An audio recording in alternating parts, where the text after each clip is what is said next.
Diplomantes, buenos días. Ahora vamos a dar inicio a la primera videoclase del módulo 3 del Diplomado Derechos Humanos y Protección de Prevención de las Mujeres contra la Violencia. Ahora vamos a enfocarnos en el marco institucional de protección de los derechos humanos de la mujer y vamos a ver a continuación cuáles son los tres sistemas de protección de los derechos humanos a nivel general. Tenemos el sistema nacional, el sistema universal y el sistema regional, o los sistemas regionales. El sistema nacional está dado en el ámbito de la legislación nacional, empezando la Constitución y las otras normas legales.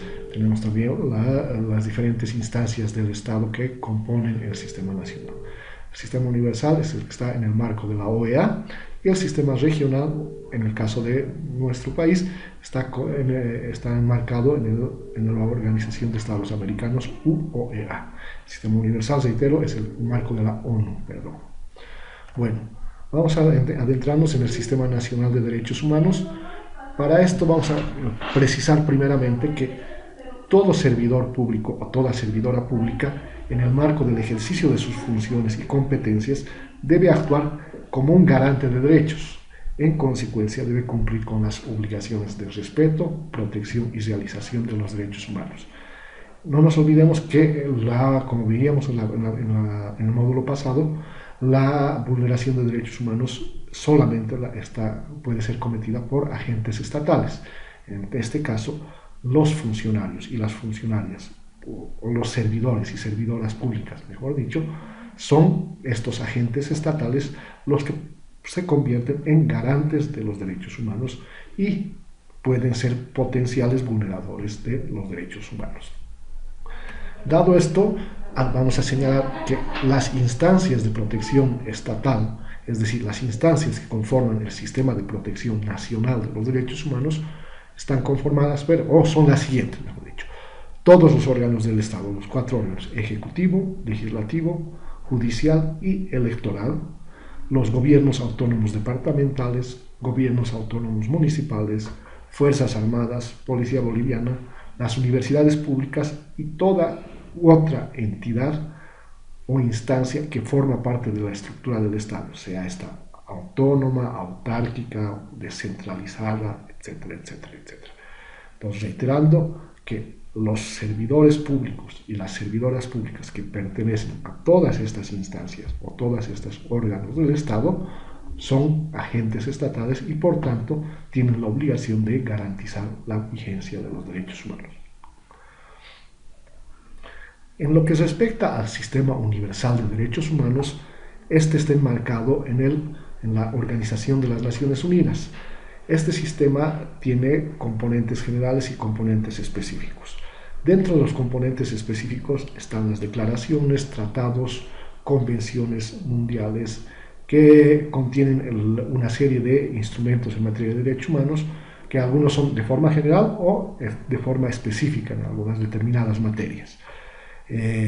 Este sistema universal, puntualicemos, y se da inicio con la Declaración Universal de los Derechos Humanos de 10 de diciembre de 1948.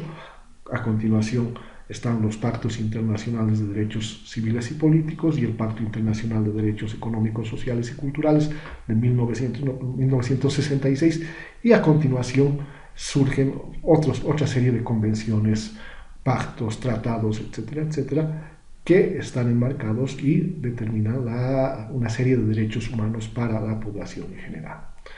Entre los componentes específicos dentro del sistema universal tenemos que son mecanismos de protección y de defensa para el caso de violación de alguno de los instrumentos que consagran los derechos humanos.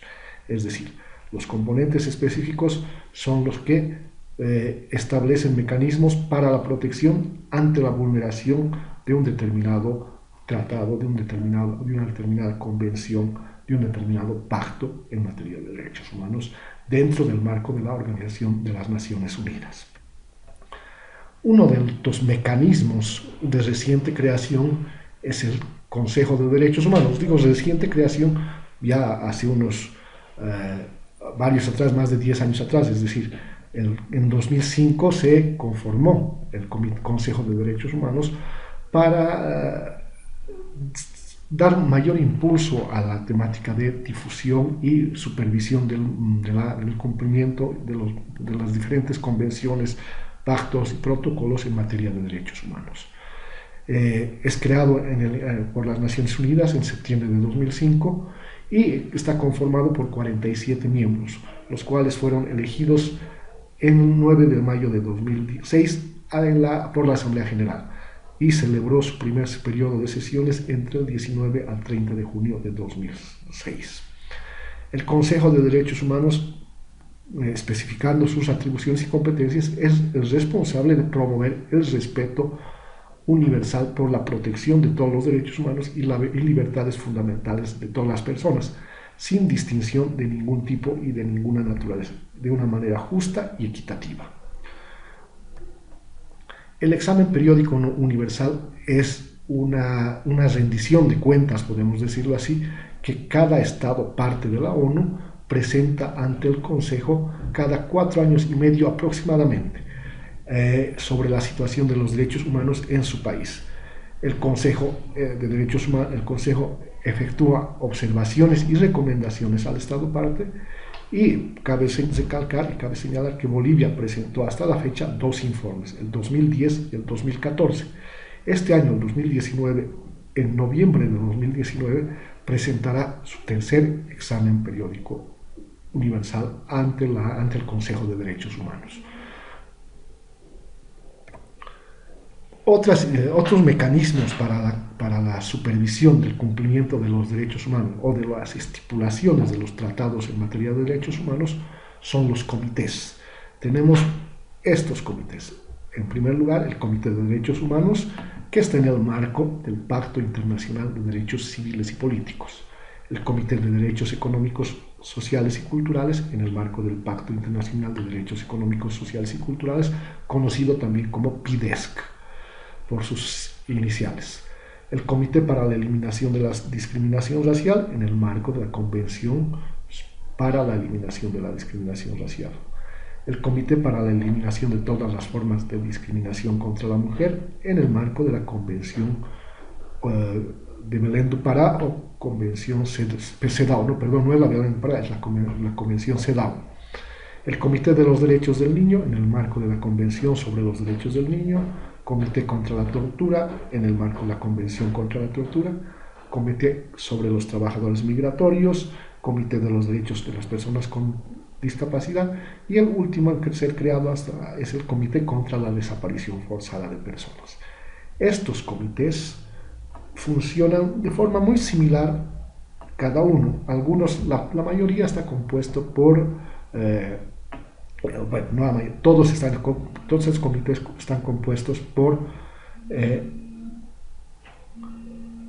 todos estos comités están compuestos por expertos que son elegidos al interior de la Asamblea General de las Naciones Unidas, y el número varía entre 10 y 23 miembros dependiendo de cada uno de estos comités, y periódicamente, es decir, a través de informes, los estados partes de estos convenios o de estos pactos presentan informes ante estos comités. Para dar un ejemplo, vamos a tomar el Comité para la Eliminación de todas las formas de discriminación contra la mujer, o el Comité CEDAW, como se lo conoce. Cada 5 años se debe presentar informes sobre la situación específica de los derechos o de las estipulaciones contenidas en la Convención CEDAW para la eliminación de todas las formas de discriminación contra la mujer. ¿Qué pasa con este informe que lo elabora el Estado? El Estado presenta este informe al comité y el comité evalúa o valora este informe y emite una serie de observaciones y recomendaciones. Pero antes de emitir estas observaciones y recomendaciones, se escucha o se celebra una audiencia en el comité con la presencia del Estado y los comisionados, los miembros de este comité, donde el Estado expondrá su informe. Hasta finales del siglo pasado, es decir, hasta principios de la década de los 90 aproximadamente, los comités solamente admitían la presentación de los informes del Estado. Ahora, en la actualidad, ya se acepta la presentación de los informes alternativos, Estos informes alternativos también son conocidos como informes paralelos o informes sombra. ¿Qué son estos informes paralelos, estos informes sombra? Son informes elaborados por las organizaciones de la sociedad civil que reflejan desde su perspectiva la situación específica del cumplimiento de las obligaciones del Estado en relación a estos derechos humanos específicos.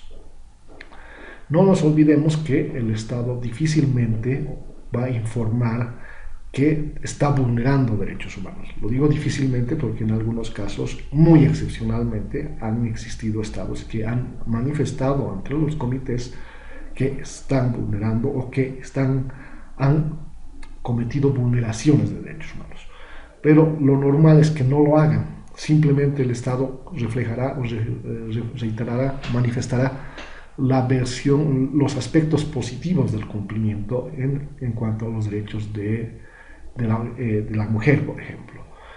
Señalará, por ejemplo, que se ha establecido el bono para la maternidad, establecerá la creación del seguro universal materno-infantil, establecerá aspectos positivos, podría establecerse, por ejemplo, como lo ha hecho en el anterior examen periódico universal, la promulgación de la ley 348 y cosas así. Pero no da a conocer los aspectos negativos, es decir, si hablamos de la implementación de la 348, dirá que se han creado nuevos juzgados especializados para la atención de la violencia contra la mujer, pero no dirá que las cifras continúan en aumento, que estos juzgados son insuficientes o que estos juzgados no son específicos simplemente para la atención de casos de violencia contra la mujer, sino que también son para casos de corrupción. Entonces, estas señales o estas posturas que reflejen la situación negativa de cada uno de estos derechos, lo va a mencionar o lo va a reflejar el informe alternativo, informe sombra, como se conoce. ¿De dónde surge el nombre de informe sombra? Como les decía, hasta principios de la década de los 90 no se permitía la presentación de estos de informes por parte de las organizaciones de la sociedad civil o por parte de la sociedad civil simplemente. Lo que originó que en los pasillos de los comités, en cafés cercanos a las oficinas de cada uno de estos comités, a través de reuniones o encuentros muy esporádicos de las organizaciones o los representantes de estas organizaciones civiles con los miembros de los comités, se transmita cuál es la situación real desde el punto de vista de la sociedad civil sobre cada uno de estos derechos. O lo que originó que en principio fueran atendidos muy poco a poco, y poco a poco fueron haciéndome más formales, y hasta que en la fecha y en la actualidad ya se admite en la totalidad de estos comités la presentación de estos informes por parte de la sociedad civil. Lo que hace entonces el comité o los miembros del comité reciben el informe del Estado, reciben el informe de la sociedad civil, reciben celebran la audiencia con el Estado para ver la percepción o qué está informando el Estado, si no existen audiencias con la sociedad civil, pero lo que hacen los comités es valorar un poco, poner en la balanza qué es lo que dice el Estado y qué es lo que dice la sociedad civil para ver en qué aún está fallando o qué puntos de ajuste se requieren para la vigencia plena de los derechos humanos.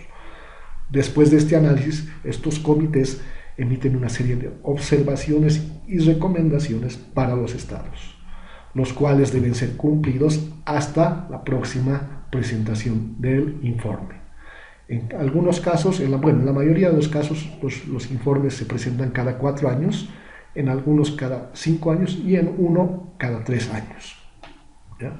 Entonces, en el siguiente informe, lo que el Estado debe hacer en su informe, primeramente, es responder a las observaciones y recomendaciones del informe anterior y dar cuenta a continuación de qué avances habría hecho o qué nuevas situaciones se habrían evidenciado para la vigencia y respeto y ejercicio y defensa de los derechos humanos en este caso.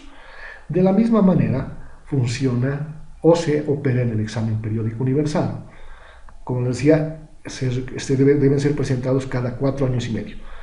Una vez que Bolivia presenta el examen ante el comité, se celebra una audiencia pública donde defiende este informe. Y el Consejo de Derechos Humanos, los 47 miembros, hacen a su vez una serie de observaciones y recomendaciones al Estado parte. Como decía, Bolivia ya ha presentado 2 informes y este año presentará su tercer informe. Es decir, ya lo ha presentado el informe, ha sido ya presentado el informe como documento físico, pero la audiencia de defensa de este informe se celebrará en el mes de noviembre. Esa es la forma en que operan los diferentes comités y el Consejo de Derechos Humanos para dar seguimiento a la vigencia, defensa y garantía de los derechos humanos por parte de los estados. Muchas gracias y que tengan una buena tarde. Hasta luego.